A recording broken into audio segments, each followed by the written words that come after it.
It's time for joy. Oh, wait. Joy, she's here.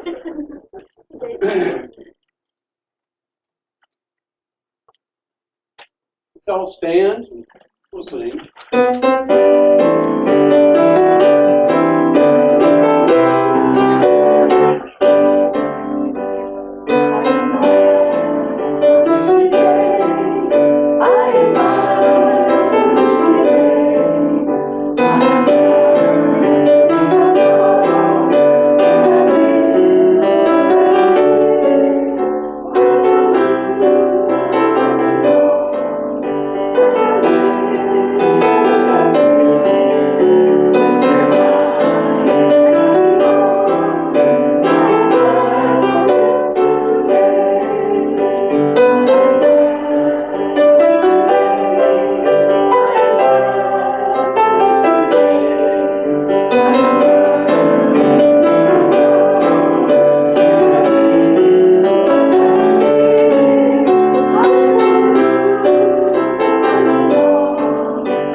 Good morning. Can you hear me? Good morning. Happy Mother's Day. Happy Mother's Day to everyone. I'm not going to belabor the point, as later in the service we're going to do some individual tributes for Mother's Day. Do we have any visitors here today? I don't see any. I think it's our same steady ones, and I'm so glad you're here. Well, we have today our head woman reader will be Kate Lear, and our friend Joy Treleski is going to be our music guest. Kate.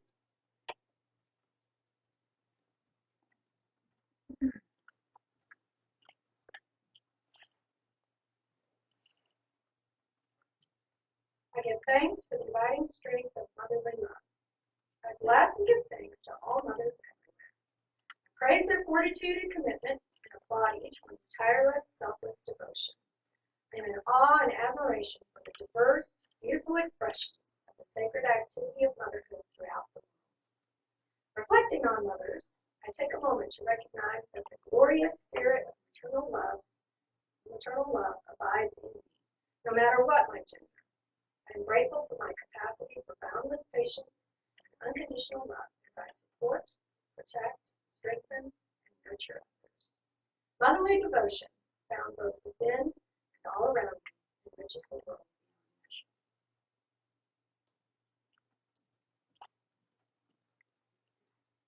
Our first hymn will be Abide in Me. It's number 1. We're going to sing verses 1, 2, and 3. And if you'll stand when you find. Again, number 1, Abide with Me, verse 1, 2, and 3. Thank you.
This morning I chose a Bible verse that is actually from the book of Job. And it's the second chapter, the 25th, 6th, parts of the 27th and 8th verses. It says, I will restore to you the years that the locust hath eaten, and ye shall eat in plenty and be satisfied, and praise the name of the Lord your God, that hath dealt wondrously with you. And my people shall never be ashamed. And ye shall know that I am in the midst of Israel, and that I am the Lord your God, and none else. And my people shall never be ashamed. And it shall come to pass afterward that I will pour out my spirit upon all flesh. That's a beautiful assurance. That's a beautiful promise. I will restore to you the years that the locust hath eaten. You knew that when the locusts came, they would eat everything in sight. The trees, the bushes, anything that was growing in the ground. Everything was just taken right down to bare soil. And the people would go hungry. So the locust was a very important symbol for lack, for devastation. And all of us have experienced lack, loneliness, a feeling of failure, devastation in our lives. And sometimes we've all been down. That's what we call it today. But this promise says that God is going to restore that. He will restore the years that the locust hath eaten. And how does he do that? He does that when we go back to him. And we draw from the power and the wisdom and the beauty and the abundance that God is right in the midst of us. It is wonderful to read this because it happens to be the truth. It happens to be the way things work. He said he would deal wondrously with us. And he goes on, my people shall never be ashamed. In other words, we have nothing to be ashamed of. If we come on hard times, if things are not just as harmonious and abundant and peaceful as they might have been, then we're not ashamed. What do? What do we do instead of being ashamed? Do the same old, same old. We go back to God. And we realize that this is an opportunity somehow. Through this, I will grow. I will become stronger. I will become more centered. I will become more impervious to what goes on in the world around me. Because I will be using God power. I wouldn't be just trying to function on my own and make it by myself. You know, that is foolishness. And he goes on to say, I am the Lord your God and none else. Let's not make anything else. Let's not make the troubles our God. We shall not pay attention to and worship, if you wish to call it that, but it's certainly give our major attention to a problem. We don't do that. No. Instead, it shall come to pass afterward that I will pour out my spirit on all flesh. It's a good thing to know. It's a valuable thing to know. It's an indispensable thing to know that when we are challenged, when our hearts are heavy, that if we go back to him, the years of the locust will be erased. Those things will go by the board, and we will stand firm. Jesus talked about it. Standing firm in the midst of the storm. Your house, the house of your body, the house of your mind, the house of your spirit is not washed away by the flood. We stand still in the presence of God, and we know the truth. And the truth is God within, God without, God all around, God in the midst of every situation and condition, God in the midst of health or illness, God in the midst, God omnipresent. No, we're just reminded of this one truth.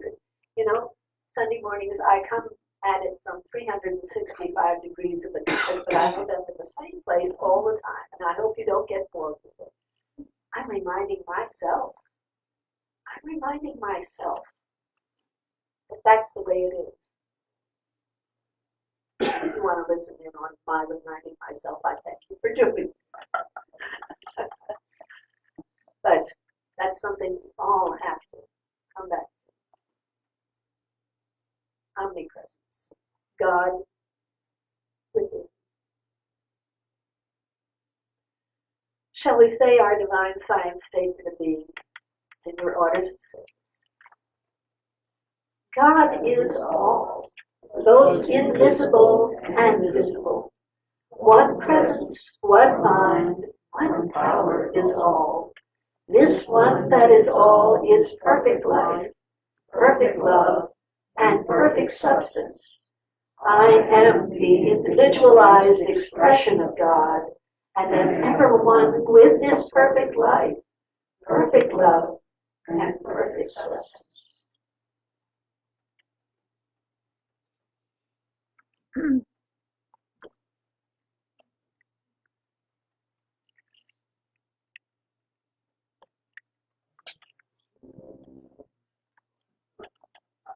Dr. Maurita, you read my mind.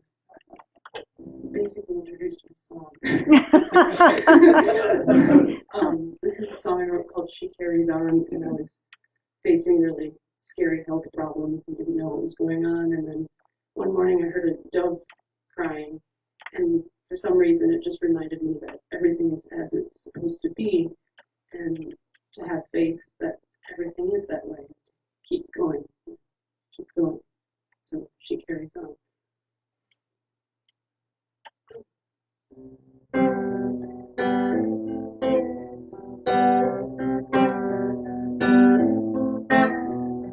Jagged wood scramble, a puzzle piece mind, rolling around like boulders. The poison of fear seeps into her heart, weighing down her shoulders.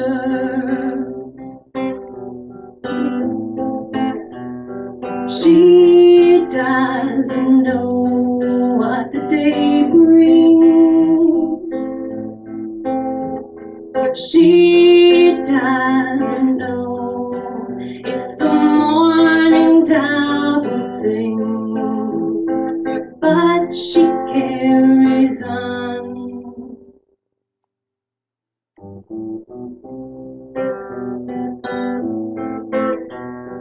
She has a secret, she closes her eyes, and she can see for miles. Some just see clouds, but she can see stars. Inwardly she smiles.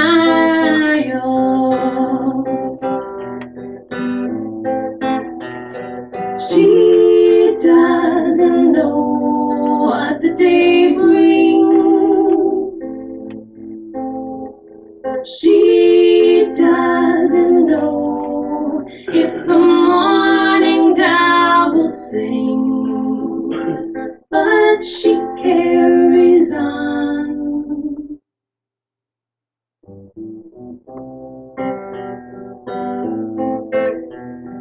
Sometimes the clouds cover her face. Sometimes she falls down and can't find her place. Sometimes she doesn't know which dream to chase. Sometimes she loses the whole human race.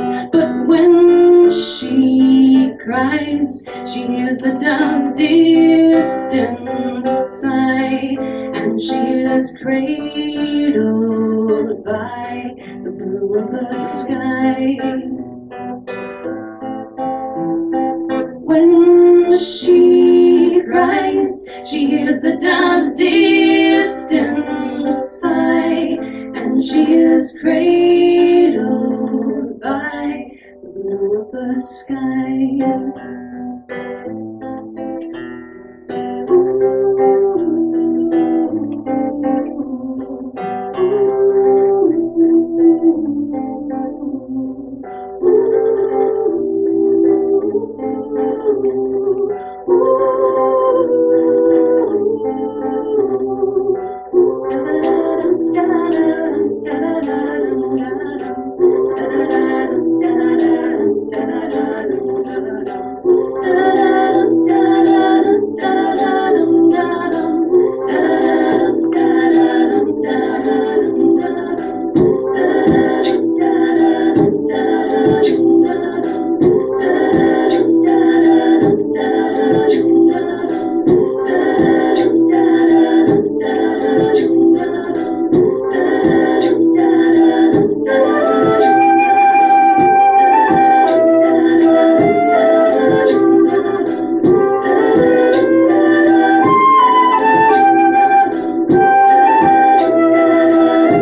It's time for our healing meditation. Thank you for the prayer box.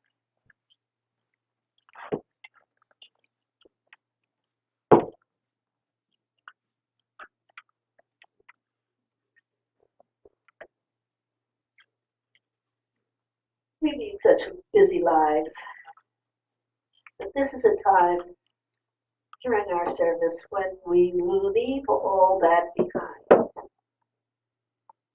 and we center ourselves and know who we are and where we are and why we are. Who we are is so much more than this physical body and these experiences that we have in life, the ebb and flow, the ups and downs, the blessings, the challenges, the outer. But experiencing all that, we know something that stands us in such good stead, something that blesses and benefits us and bolsters us. And that is, I am part of God. I am part of infinity. I'm part of all wisdom, all knowledge, all understanding. I am part of life itself, whether in this physical body or elsewhere. I am part of the life principle, therefore I live as God lives eternally. That's what I am. I am part of infinite love, the reason for the whole creation. God may express love in us and through us and everywhere. That is why I am.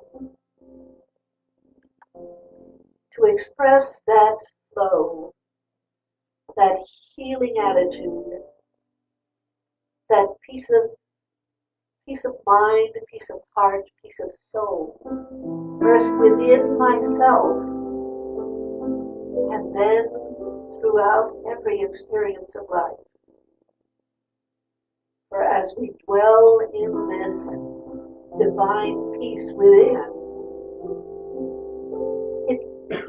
it ebbs out of us.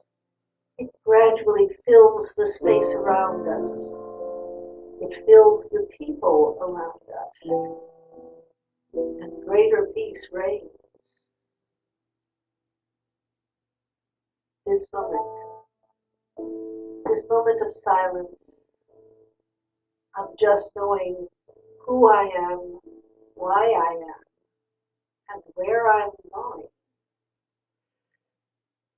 fills us with a sense of opportunity, a sense of positive expectation, a sense that everything is unfolding in divine order.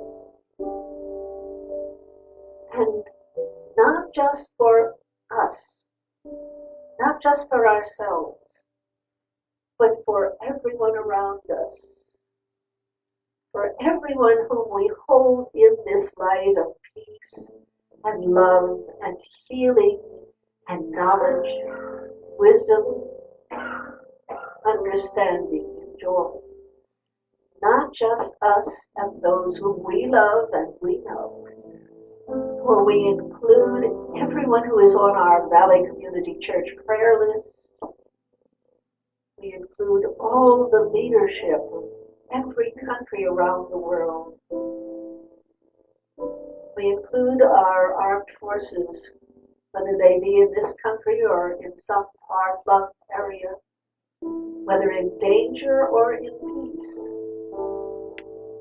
Each and all are surrounded with that that feeling, that inner knowing, that protection,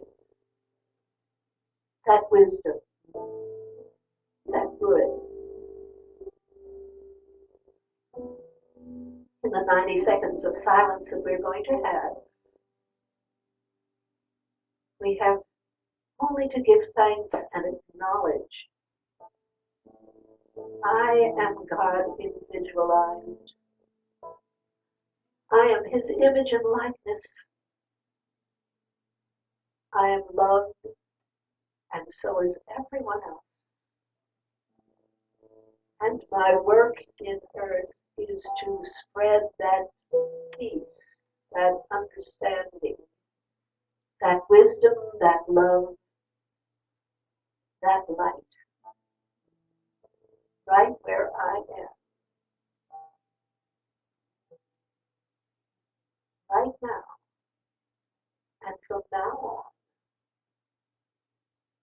Know that truth.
Come unto me, all ye who labor and are heavy laden, and I will give you rest. And there are times when we labor mightily with every ounce, every fiber of our being, and it doesn't seem to come to any good end. And we do feel heavy laden. But as we come to Him, as we go to God, we are released and relieved. The burden is lifted. A sense of peace and optimism fills our hearts, and we know that it will be all right. All will be right. Because God ultimately is in charge, and we give over that responsibility to Him. We do our level best, and God does the rest. And for this knowledge, this understanding, this sense of peace that fills us, we give deepest thanks. Amen.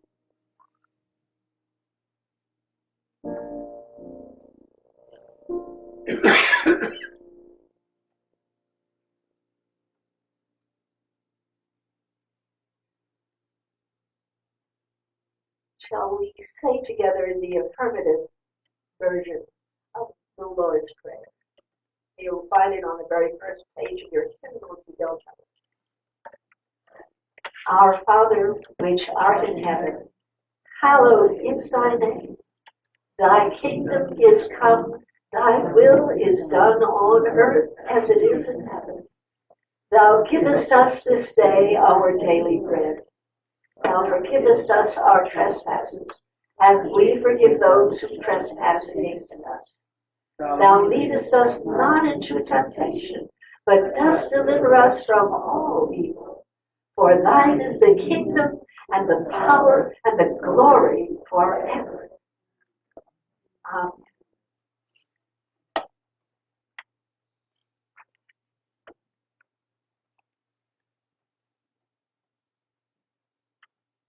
Well,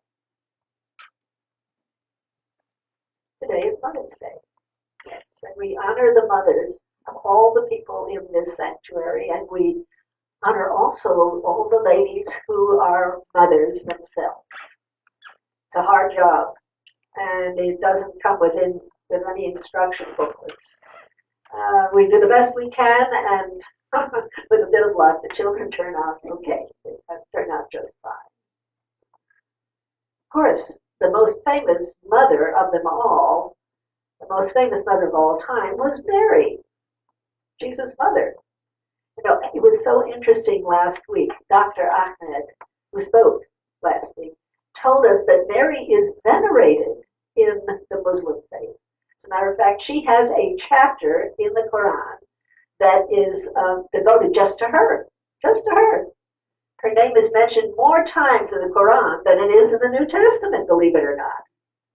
Now, throughout the world, Mary has more shrines dedicated to her than to anybody else, including Jesus, believe it or not. And more miracles have been attributed to her than anyone else we know of. But she wasn't perfect. Shouldn't perhaps say that, but we gotta say it. She wasn't perfect. She made mistakes, just like the rest of us make mistakes. Now, the book of John. This is the second chapter, the first through the 11th verse, actually tells us about a wedding in Cana. Everybody knows the story very well. Well, Jesus, his disciples, and Mary all were invited to this wedding.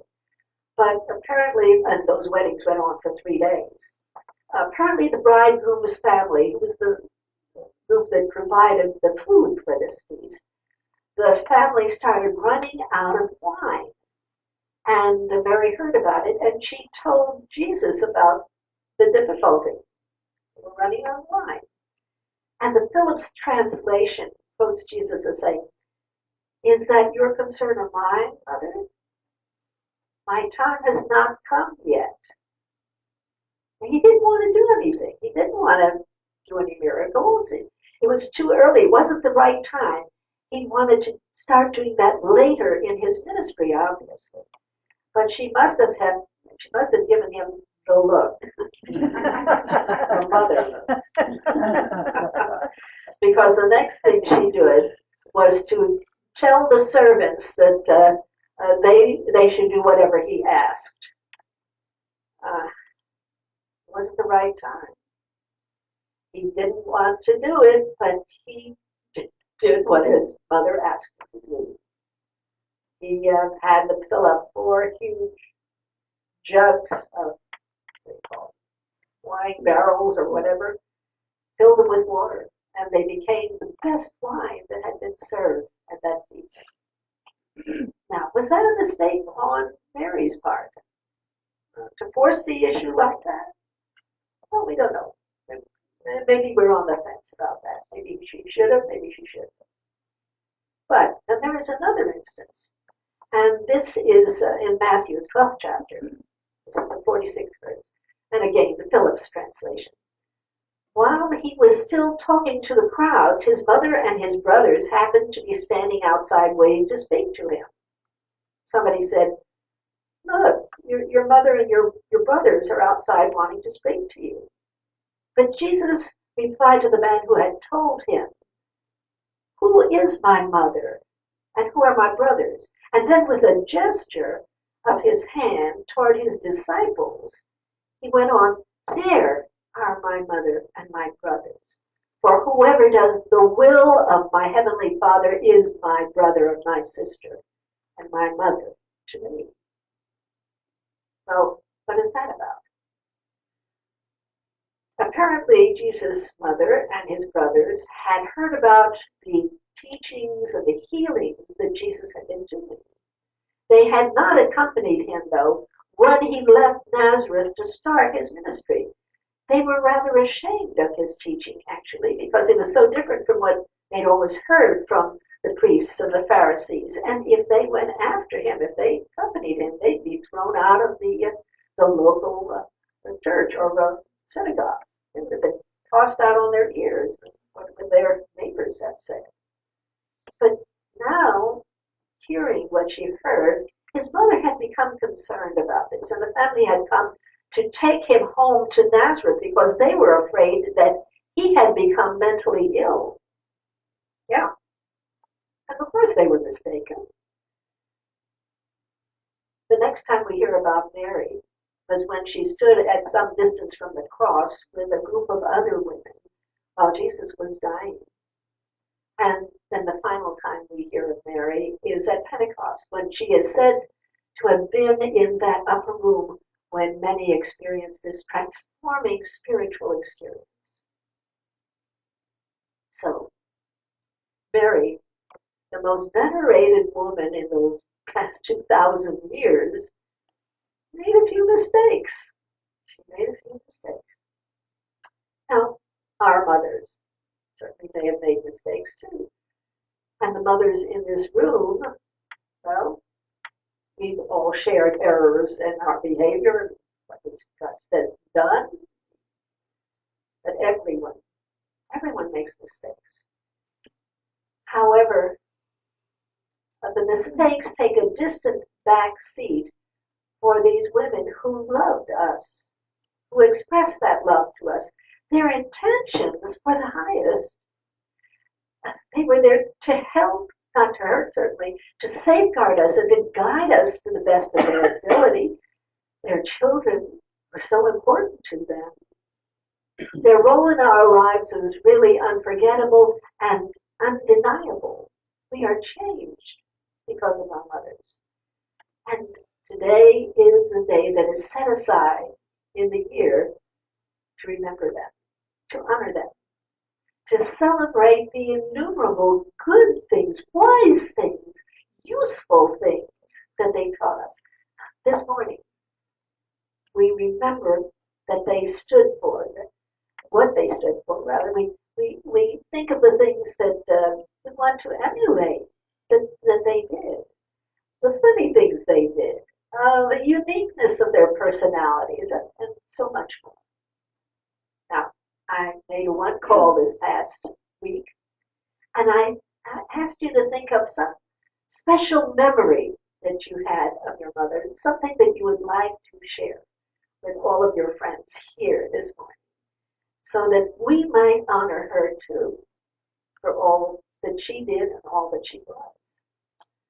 I hope that many of you are going to share those unique memories with us, your friends. And I'm going to start to invite people to come up to the microphone and for just a few minutes tell us about their mothers. Now, what courageous person would like to be first? Everyone looks around. Thank you, Andrew. And would you tell us her name when we get to the microphone? My mother's name was Maurita Wiggins, and I'm wearing her pearls today. She passed away in 2012. I'm still wearing her pearls, and I'm also wearing the earrings, the pearl earrings that I received the day my first daughter was born, my only daughter. I didn't really have anything that I wrote, but my daughter had written this about her grandma, and I wanted to share it with you because it's a beautiful, beautiful verse. I learned a lot from my grandma these past few years. Many people receive bad news and return home to die. They retreat into the darkness and accept their ultimate fate. Not my grandma, the woman who often dried our tears with a late night session of beer and cookies. That's a family joke. decided she wasn't done living yet. And for us who knew our time with Grandma was precious, well, we savored every moment we got to spend with her. I admire many things about my grandma: her strength, her courage, her intelligence, her beauty, her talents, and her ability to speak her mind. But the one thing I admire most was her ability to love. She loved everyone around her and always had the unique ability to make you feel the most special. I'll never forget getting a cake delivered to my college dorm room just because. How Grandma made the trek all the way to Appleton to see my first home. How my favorite foods were always on the table. Or how she instantly included Josh, which is my daughter's boyfriend, into her life like he was another one of the grandchildren. She didn't care she didn't care if I wasn't perfect. She loved me for me. After seeing my grandparents together made me realize that living happily ever after isn't just a fairy tale. After I had heard my grandma had passed, I immediately went to my closet in search of the flowers she had crocheted for me. I had asked her to make me a pin in lieu of a doily. In typical grandma fashion, she made me one of every color. She made me one of every color of the rainbow, and still made me a doily. I sought out the flowers to wear when on my coat, to have a piece of grandma. She left in with. Let me start over. To wear one on my coat, to have a piece of her that day. But I now realize that I don't need something to remind me of my grandma. She left an imprint on my soul, on all of our souls. While it hurts to say goodbye, I take comfort in knowing that no matter what, my grandma is still going to love me. Shall we give an applause to Maurita?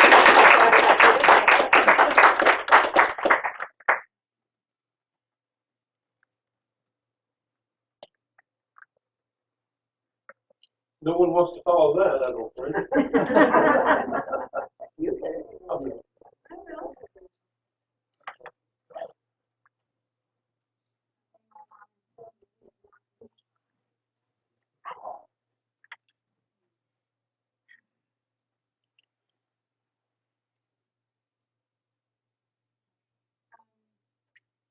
Everyone knows this verse: honor them to honor another, that their days may be long. It's found in Exodus 20:12, Deuteronomy 5:16. Can you hear me now?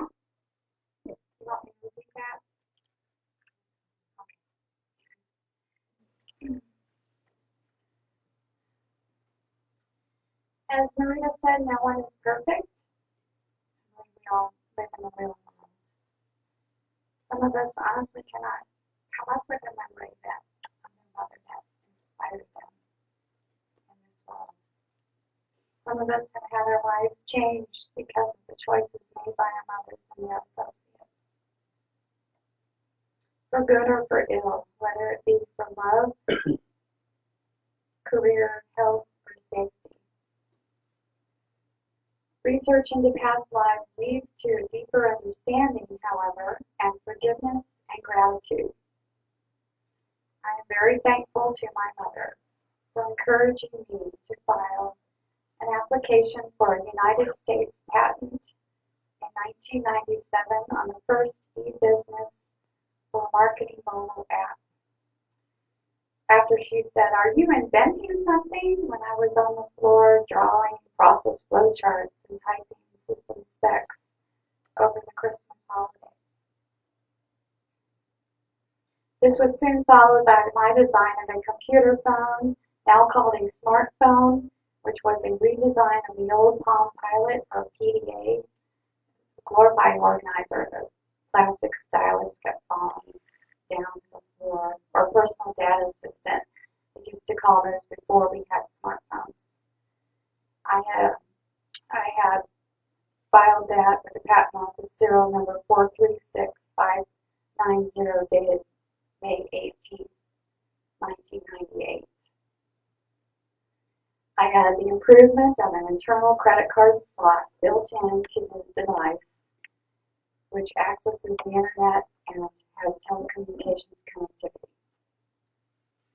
After almost exactly 10 years later, I was granted a U.S. patent number 7340411 on March 4th, 2008, which can be viewed on www.uspto.gov by typing in my name or Google Patents.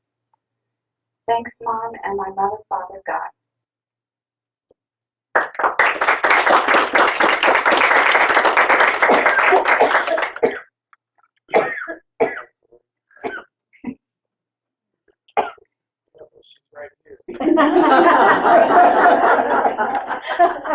Hi everyone, I got a little story to tell. Okay, this one's brief. Before my mom became a divine science minister, she was in the Catholic Church, and I remember she used to take us to Mass on Sundays, and when I was 5 or 6 years old, and of course, like many churches, they sing hymns. Well, my mother is a classically trained vocalist, and she had the sweetest voice by far of all the people that sat around us. And I remember I was so proud of my mom because she had just this sweet voice, and she blew everybody away. And and I guess that vocal skills kind of carried over to her spiritual being, and that she seems to emanate to those all around her and bring her energy to everyone when she speaks. And I'm very proud of her still. Happy Mother's Day, Mom. So.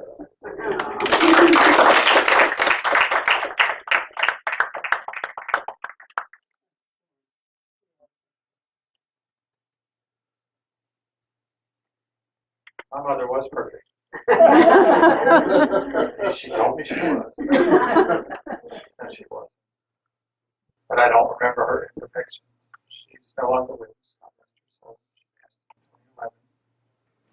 The one thing that came to mind when you mentioned this challenge last week with Maurita was my mother had a way when people would visit her home, when they left the home, and she saw them out, she would stay within sight as they drove away. She would stay within sight as people left, and she would wave as you drove out of sight in a way that said, you stay in my heart, you stay here, let my spirit go with you, may God be with you, our connection is valuable. I found that I've taken that to heart myself, and I do that as guests come to my heart. So I got a little piece of her with me as I see people leave. I'll just make her stay and try to comfort her inside. It's one of the fondnesses that I remember. Thank you.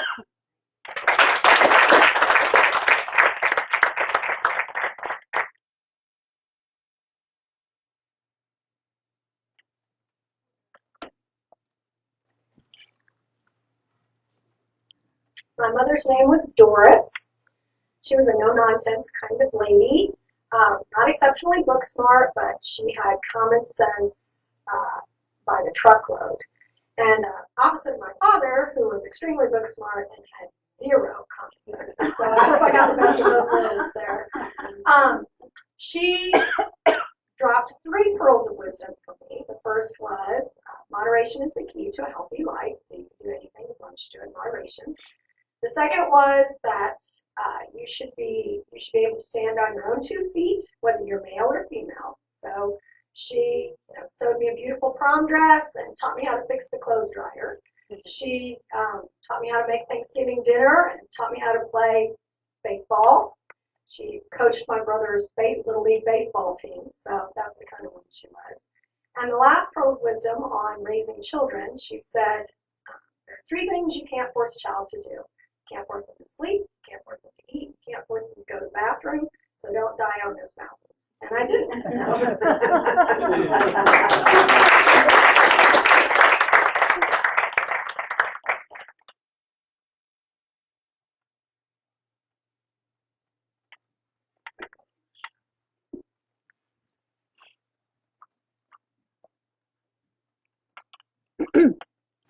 a lot of good memories of my mother. You know, I'm an emotional person, so bear with me. She was an activist before her time.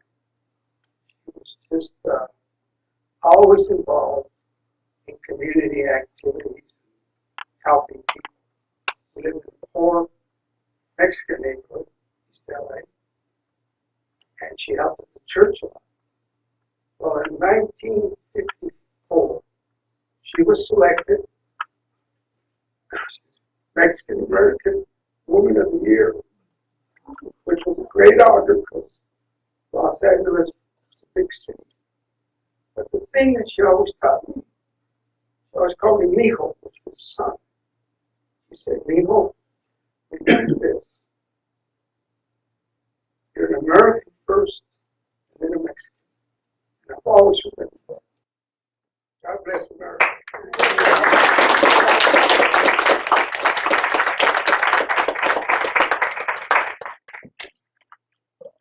I want you to come with me to where I grew up.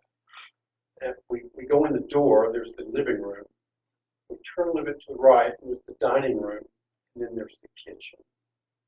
Well, this is 1996, and we're all in the dining room. It's a large table there. My three sisters and myself, and my parents are there, and I'm sure they had their respective spouses with them.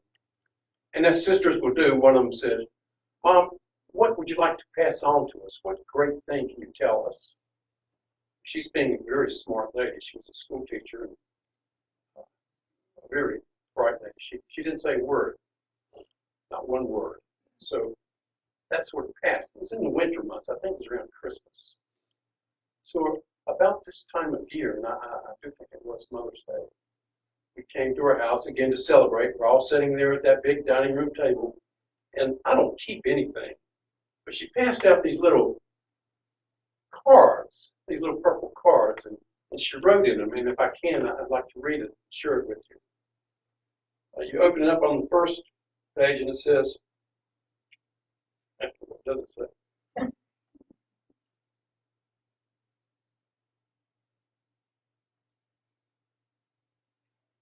Well, she said, in my 74 years, y'all asked me my greatest achievement, and in my 74 years, my greatest achievement is being a mother to the four of you. Well, of course, a mother would say that, would she? And then you turn the page over one more time, and she says, as we were sitting around the meal at the dining room table, someone asked me what my favorite sayings were. To the right, I took copies of clippings I kept in my billfold. I never knew she kept anything, but I'll just share these with you. They're real short.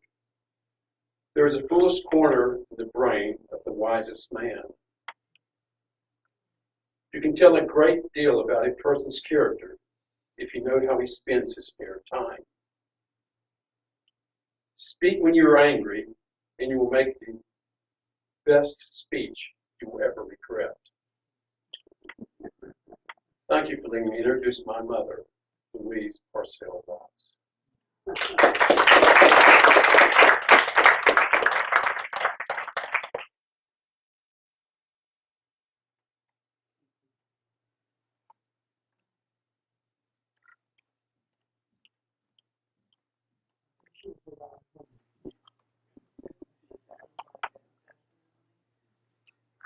My mother is Patricia Mann-Turnes. I didn't prepare for this, but this just was like something that I wanted to share today. I've been kind of myself going through some health challenges the last several weeks, and I also have another family member that's been going through some things too. It's my sister-in-law, which to my mother, she had not just 3 daughters, she had 4, because the love to her daughter-in-law was that strong. And my mother also just passed away the first part of February this year. And she's been very much with me in her presence. And I was having a particularly bad day a couple weeks ago, and I got this text from my sister-in-law, and she had just come home from the hospital herself. And she said, Jane, when you have a chance, give me a call. There's something I want to share with you about something that happened in the hospital. And I kind of sat with it, and I was like, oh, well, maybe tomorrow I'll feel better and I'll call her. And so the next day, I just couldn't get it out of my head. And she's like, I had to tell you this because for some reason I knew that you, of all people, would understand this. She said, the day before my surgery, I had a new roommate. Obviously, she's the one in a hospital where they have semi-private rooms. And she said they brought in this woman. She's about 85 years old. She had beautiful white hair and blue eyes. And she was a retired school teacher. And she had Alzheimer's. And the nurse was sort of introducing her to my sister-in-law. And my sister-in-law thought, this is really interesting. Because my mother was also a retired school teacher who had Alzheimer's and was a little older than that. And this woman also came from the same facility. My mother was in a long-term care facility for Alzheimer's. In which this woman also came from the same place. And so at one point, my sister-in-law on her trip to the bathroom stopped by to this woman because she was confused a lot and wasn't able to express herself a whole lot. And when she went up to her and she said, I'd like to tell you my name. And she said, my name is Lorna.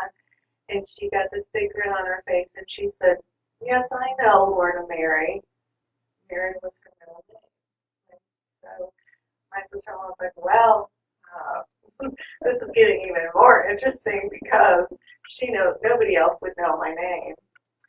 And so on her way back from the bathroom, she stopped at her again, and this woman was just sitting there smiling, and she had a big grin on her face, and she just reached out her hand to my sister-in-law, and she said, come here, dear. And she said, I want to tell you something. And she said, okay. And she said, I just want you to know I don't know a whole lot of what's going on around here, but I know I'm here for one thing, and I'm here to pray for you. And Lorna just, she still had goosebumps running up and down her spine from the fact that she knew all these things, and this woman was basically almost like my mother incarnate.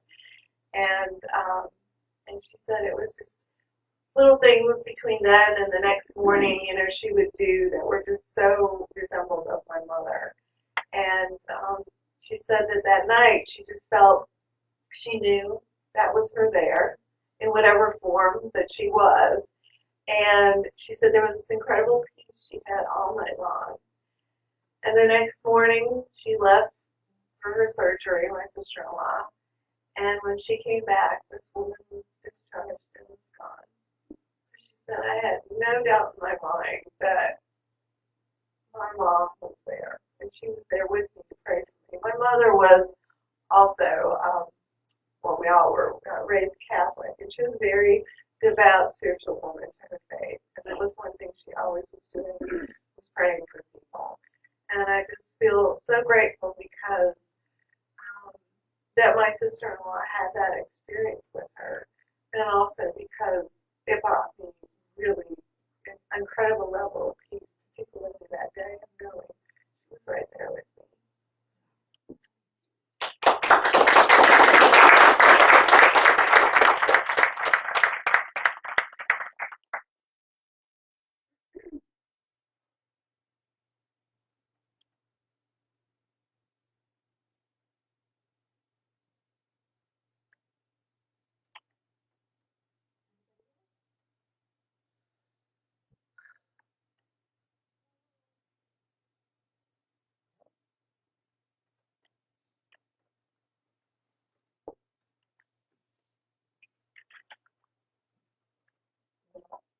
I had a mom too.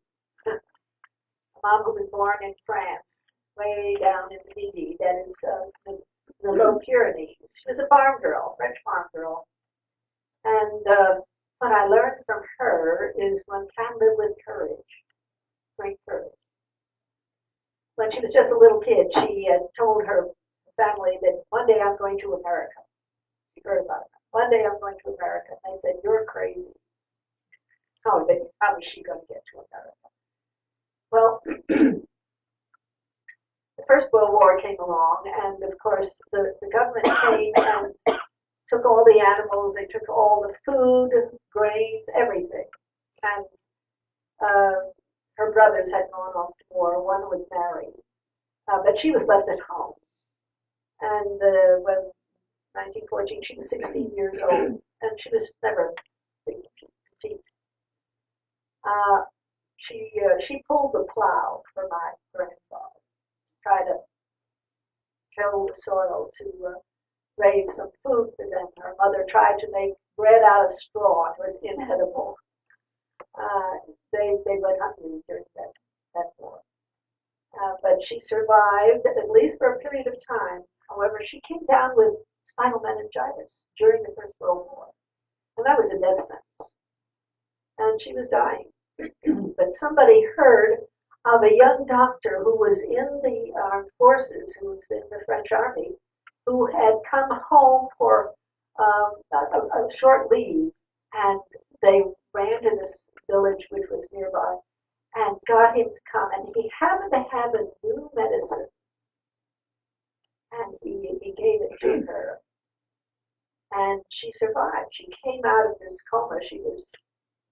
And people started laughing and laughing, and she thought, I'm dying, why are they laughing? But she was living.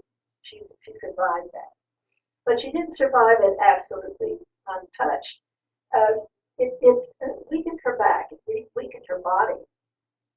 And her mother said to her father, she can't be a farmer's wife, she's just not strong enough, we're going to have to do something else. And so they indentured her to a woman who did lace making and dress making. This woman lived in Marseille. And they took her there, and she lived with this lady and helped her and learn how to make dresses and how to make lace. And when the lady moved to Paris, my mother went right along with her. She was an accomplished seamstress by this time. She knew how to do this. And she stayed with that lady for a while, but then heard about a very, very wealthy American lady who spent 6 months of the year in Paris and 6 months of the year in New York. And so she got a job with this lady, very, very, very wealthy woman who had a butler and a cook, and they took my mother along to take care of her clothes, and a footman. And so my mother spent 6 months of the year in New York, and then when that lady went back to Paris, my mother stayed in New York. Now understand, she knew no English. She came to a strange country and knew no English, and left this woman's employ when she went back to France. Now that's courage that I would never have, frankly, to try to learn a different language. She got a job as a maid in the Ritz Hotel, making beds, cleaning, that sort of thing. And then when the season started, she got a job in West Palm Beach at the Breakers Hotel. It was a hotel for millionaires, a wooden hotel, but very, very famous at the time, and millionaires would come there. And it was there that she met my father, and they fell in love. And after she left there, she went into vaudeville, believe it or not. She said, I was a pony.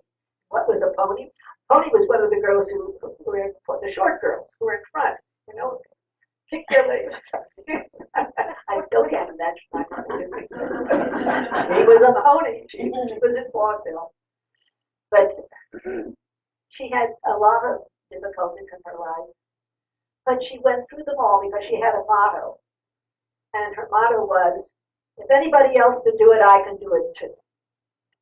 And she must have said that to herself many, many times. Because, as I said, she did not have an easy life. She had a nervous breakdown at one time. And there was a divorce, and she was a single parent to me.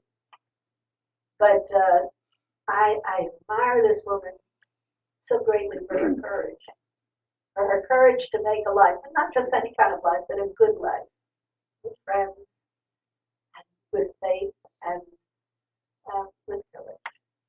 So I applaud her today.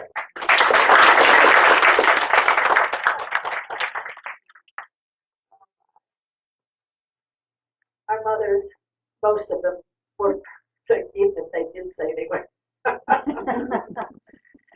She has, or she had, her own shortcomings. Our mothers probably didn't say all the right things or do exactly what we might have needed, but certainly we look past those things, those hiccups in the trail of our lives, and we thank God for the many powerful and the very good things that she was or is still, and all the valuable things she gave to us. And with that, it's time to go within and give thanks, knowing that God's blessing came through her to each of us. She gave us things that nobody else could have. First of all, she gave us life, the opportunity to express in this three-dimensional existence that is a school for the soul.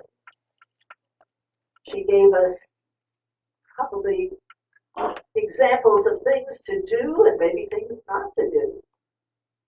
But she did her best. And today, with a heart full of love, we express our gratitude. We express gratitude for all she was, all she wanted to be, all she tried to be, and all the things God did through her.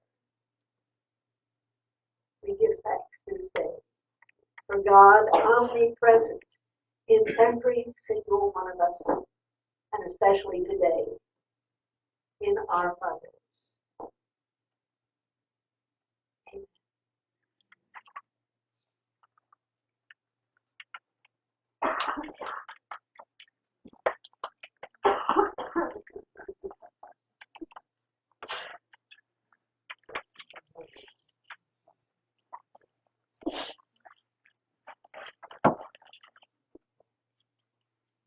My mom was a strong woman, and she always told me growing up, I was kind of picked on as a kid.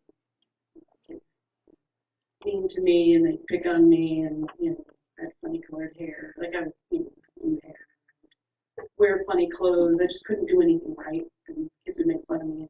My mom would say, "You can do whatever you want. You can do anything you want, because I believe in you, and you're a beautiful person. It doesn't matter what you think." And that was just powerful for me growing up, to have her being my biggest cheerleader, always on my side, and and to this day she still is. And she's like, "You got to go on American Idol." That's okay, Mom. I'm happy just doing what I'm doing. But she's really involved in the community, and gives her heart to her friends and my brother. So this is a song that makes me think of her. It's one of my songs that she really likes a lot, and it's called "Take a Chance." I've sung it here before, but she always pushed me to just take that risk, take a chance. If it's what you love, you got to do it. Don't worry about what people think. Here's to Mom, Michelle Truskowski.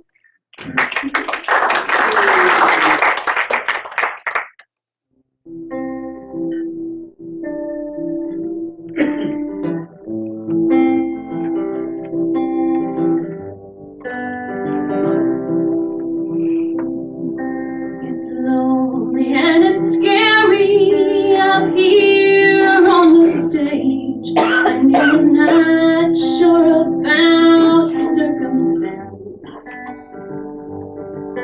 but you're suffocating over there in your cage, and the only way out is to take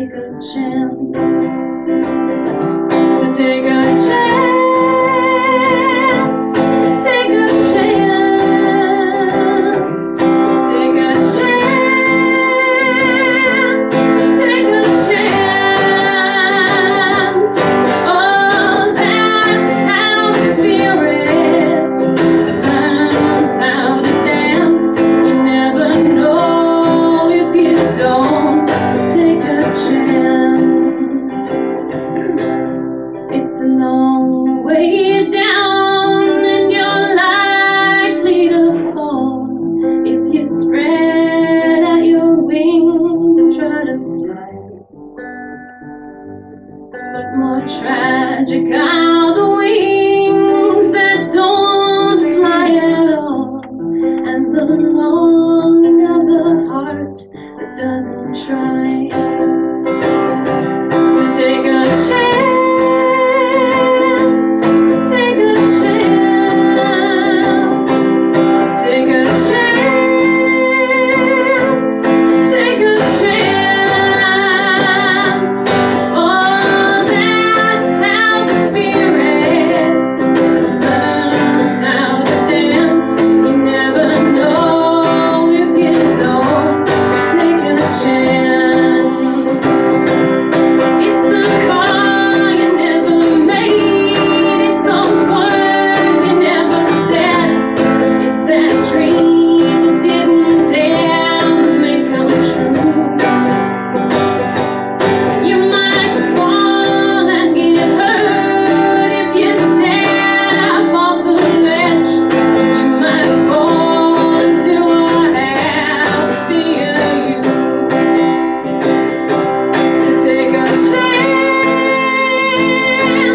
take a chance, take a chance, take a chance.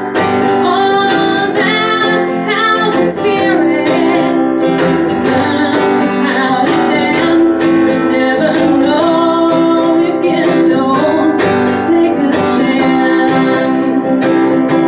So take a chance, take a chance, take a chance, take a chance. Oh, that's how the spirit learns how to dance. You never know if you don't take a chance. Oh, that's how the spirit learns how to dance. You never know if you don't take a chance. You never know if you don't take a chance.